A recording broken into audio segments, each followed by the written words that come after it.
Another thing is if you're touching your dreams, the timeline doesn't really matter. The timeline actually seems shorter than what it may actually be. That you will find that, and this is something that Ed Mylett actually also talks about, is that the depth perception between you and where your dreams are will seem shorter. It will be a shorter distance between you and where your dreams are, if that's a destination. Like I said, this is kind of an esoterical thing that you'll have to use your imagination on, but it will help you realize that they are more attainable than you think.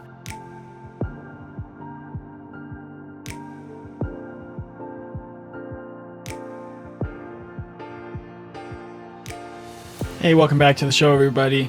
Today I want to talk about something that's really been a critical principle in my life recently, as the length of my recovery has grown longer than I originally anticipated, and that is the principle of touching your dreams. This is a principle or a concept that I got from one of my favorite people to listen to in the podcast world. His name's Ed Mylett. I know I've mentioned him on the show a couple of times before, and he is all about helping people develop, obviously, like the mindset that they need to live their dreams, right?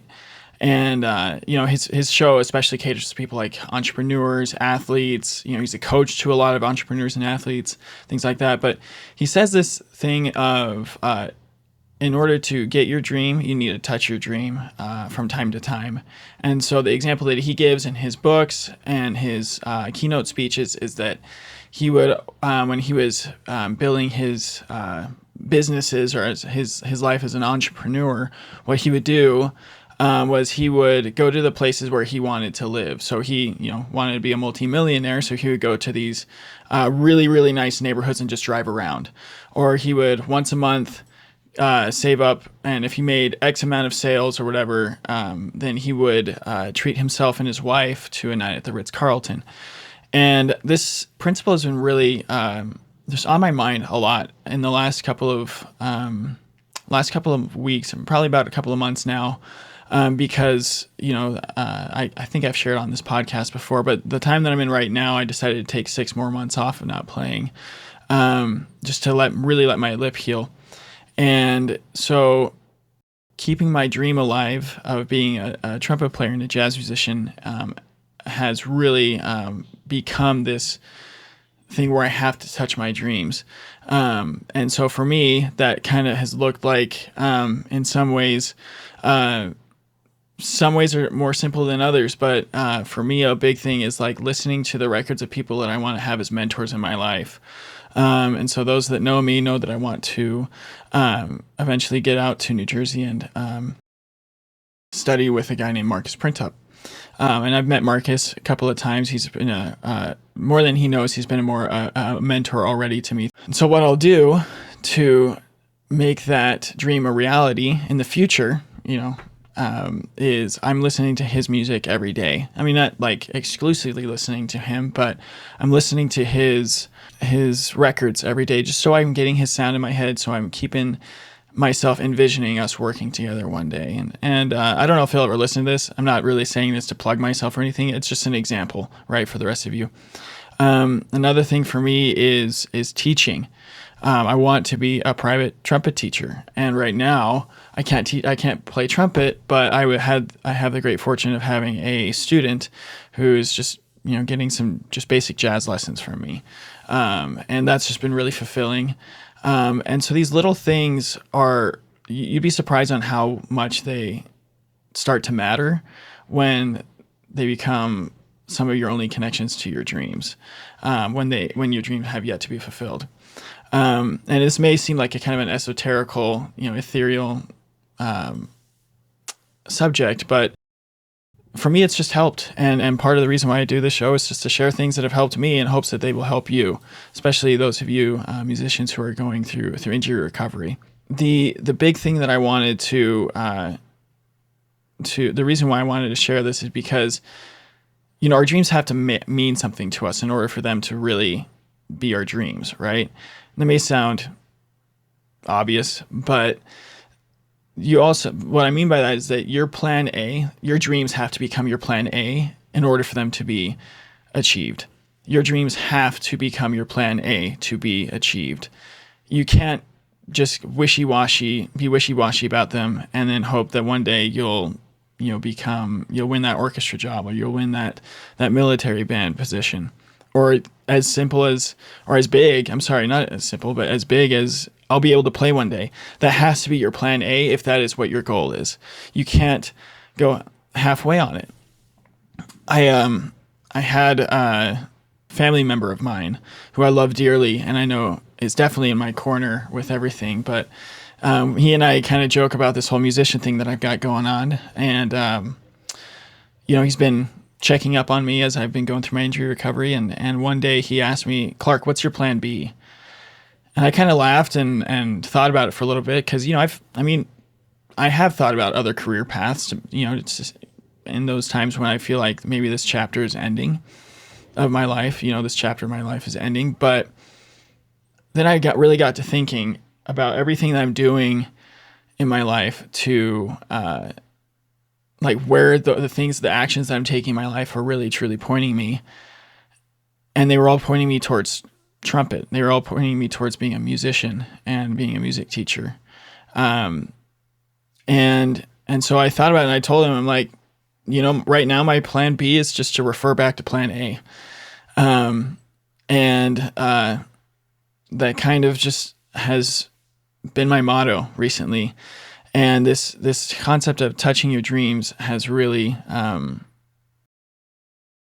been a huge factor for me in helping me to stay in the mindset where those dreams can still become a reality for me.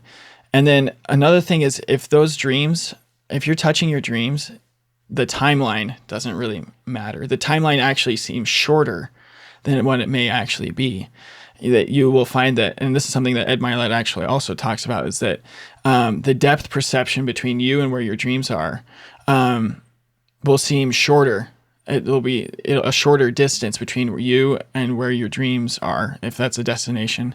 Like I said, this is kind of an esoterical thing that you'll have to use your imagination on, but it will help you realize that they are more attainable than you think.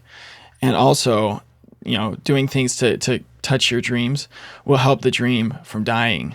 Because like I said, if you go halfway on a dream, it's no longer your dream. It's just something that it's like what my dad called throwing up a prayer when I played football. Whenever I threw a football to no one, it wasn't going anywhere. So he said it was throwing up a prayer. And I'm a huge believer in prayer, but not that kind.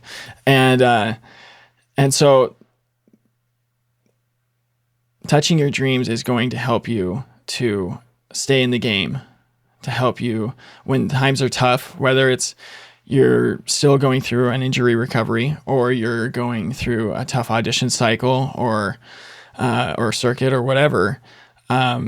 You'll be able to push through those times because you're touching your dream. You're doing things already that are keeping that dream alive within you. So for somebody, that may look like going and splurging on a concert, of your favorite artist, or an artist that you really admire, in hopes that one day you will be able to do what they do. Or it may be picking someone's brain that's doing something you want to do. I was recently reminded of and had this conversation with some of my friends that people are willing to help. Like, you'll be surprised on who's willing to help you if you just ask them. And it's been this podcast has been a huge manifestation of that principle for me, because I've gotten to talk to such incredible musicians through this show, and they are so willing to help out because they're just normal human beings. They have a desire to help and to serve, but I wouldn't have known that if I hadn't asked them. And so that I just want to go on that little tangent just to help you realize that people are willing to help out if you just ask them. And people that are doing what you want to do for your career or for your hobby, whatever your dream is, they're willing to help out if you just ask them. You just have to have that courage and that confidence, to ask them and to be willing to listen and apply what they tell you to do. Another way that this could, this touch your dream thing is investing in different parts of your life, right? Like doing whatever is necessary to get your dreams in action. And so that could be being physically fit is your dream, part of your dream. Then just doing the little things, each day that help you to get there can be part of touching your dream. And so this could look like different things for each and every one of you, but I just wanted to share this with you because it's been personally important to me over the last several months. So no matter how small the methods may seem or small this little practice may seem, you'd be surprised on how much of a punch, how powerful of a punch these things can have in your life. So I hope this has been helpful, guys. I just think about you guys all the time and how I can better serve you, how I can, just use what I've learned. I mean, I'm only 24, but that doesn't mean I haven't learned it. I haven't learned nothing. And I just want to share what I'm learning with you guys so that I can be of service to you. And so please do all those podcasty things and share it and leave me a review. Share it with those who you feel need it. These things not only apply to musicians, these are life principles. And so keep on keeping on, guys. Keep trusting the process. Thanks for listening today. I hope you got as much out of it as I did. Make sure you share this with a musician you care about who is going through injury, a music educator in your life, or anyone just trying to make it in life. If you have a suggestion for a guest or topic to cover, shoot me an email at trustprocesspodcast@gmail.com or send me a message on Facebook or Instagram. Before we go, I just want to give a heartfelt thank you and shout out to my team.